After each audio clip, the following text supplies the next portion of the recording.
Hello everyone, welcome to my channel 14 star classes. This is Nisha Rizvi.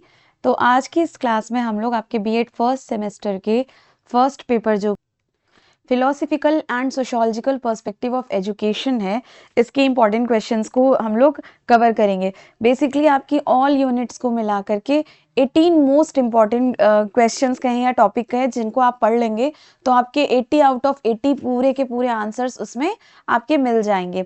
अगर हम unit 1 की बात करें तो यूनिट 1 हमारा एजुकेशन से रिलेटेड है।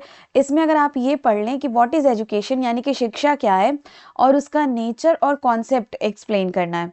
ठीक है, फॉर्म्स ऑफ एजुकेशन में हमें फॉर्मल बताना है, नॉन इनफॉर्मल और non formal. Role of agencies में आपका होम, स्कूल, सोसाइटी और मास इंडिया। इश्यूज और चैलेंजेस जो एजुकेशन में है वो नेशनल या internationalism, distance learning, inclusive education और लिबरलाइजेशन और प्राइवेटाइजेशन। ये टॉपिक्स अगर आप यूनिट 1 में कंप्लीट कर लेंगे देन आपका ईजिली यहाँ से 2 क्वेश्चन फंस ही जाएगा। नेक्स्ट हम यूनिट 2 की बात करें, फिलॉसफी ऑफ एजुकेशन की। इसमें आप फिलॉसफी इन एजुकेशन की मीनिंग, कॉन्सेप्ट, नेचर और स्कोप पढ़ लेंगे। फिर आप आइडियलिज्म, नेचुरलिज्म, प्रैग्मेटिज्म और रियलिज्म, ये जब हमने पढ़ाया था तभी हमने कहा था इन चारों में से एक पूछता है आपके एग्जाम में। और किसके किसके थॉट्स अगर आप पढ़ ले, गांधी, टैगोर, डेवी, प्लेटो और रूसो और विवेकानंद, इनमें से एक की थॉट्स आनी ही आनी है। तो इस यूनिट से ये आपके मोस्ट इंपॉर्टेंट क्वेश्चंस है जो आपके एग्जाम में इनमें से ही आएंगे, इससे हटके नहीं आएंगे। नेक्स्ट हम सोशोलॉजी ऑफ एजुकेशन की बात करें तो इसमें सोशोलॉजी और एजुकेशन की मीनिंग, नेचर और डिफरेंसेस जान लेना है। सोशलाइजेशन की मीनिंग, प्रोसेस, टेक्निक, कल्चर का मतलब क्या है, फीचर क्या है, रिलेशन क्या है इसका एजुकेशन से। सोशल चेंजेस में मीनिंग जानना है और सोशल मोबिलिटी और सोशल स्ट्रैटिफिकेशन पढ़ना है। ठीक है, और यूनिट 4 की बात करें तो हमें डाइवर्सिटी की मीनिंग जाननी और टाइप, इनइक्वालिटी और मार्जिनलाइजेशन, ये इंपॉर्टेंट है, मोस्ट इंपॉर्टेंट है, इसको जरूर से पढ़ लीजिएगा। Equality and inclusive in education, society and preamble, ये जरूर प्रियम्बल आप लोग जरूर याद कर लीजिएगा।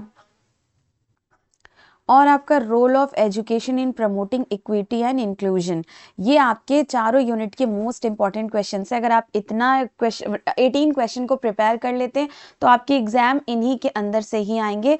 ठीक है, अब कुछ टिपिकल क्वेश्चन है जिनका पेपर पैटर्न की हम बात करें। लॉन्ग आंसर आपके 16 मार्क्स के होते हैं और अगर कोई शॉर्ट आंसर 2 आपको टच करना होगा तो 8 मार्क्स के 2 होंगे। ठीक है, जिनमें ये आपके मोस्ट इंपॉर्टेंट है जैसे एजुकेशन एंड फिलॉसफी और नेशनल इंटीग्रेशन, सोशल चेंजेस या फिर गांधीज के educational thought, pragmatism, culture, international understanding या फिर यूपेनिस्टिक फिलॉसफी। ठीक है, अब बहुत इंपॉर्टेंट जो टॉपिक्स है जिनको आपको रिवाइज करना है, तो meaning and nature of education. देखिए इस यूनिट से आपका मीनिंग और नेचर ऑफ एजुकेशन तो आएगा ही आएगा एनी हाउ। ठीक है, स्कूल ऑफ फिलॉसफी और देयर एजुकेशनल इम्प्लीकेशन आएगा। एजुकेशन थॉट्स में आप इनके पढ़ लीजिएगा, इन्हीं में से ही आएगा। सोशलाइजेशन में सोसाइटी, कल्चर, सोशल चेंज हो गया। डाइवर्सिटी में डाइवर्सिटी क्या होती है ये जरूर पढ़ लीजिएगा, किस किस चीज में इंडिया में डाइवर्सिटी के बाद भी यूनिटी है ये जरूर पढ़ लीजिएगा। इंक्लूजन, इनइक्वालिटी और मार्जिनलाइजेशन, इंडियन कॉन्स्टिट्यूशन जरूर पढ़ लीजिएगा, उसका प्रियम्बल और उसकी राइट्स और ड्यूटीज। तो आप इतना प्रिपेयर कर लेंगे, यूनिट 1 आपका बहुत अच्छे से एग्जाम में हो जाएगा। नेक्स्ट लेक्चर में हम लोग नेक्स्ट लेक्चर में हम लोग सेकेंड पेपर के इंपॉर्टेंट क्वेश्चंस की प्रिपरेशन देखेंगे। ठीक है, थैंक यू।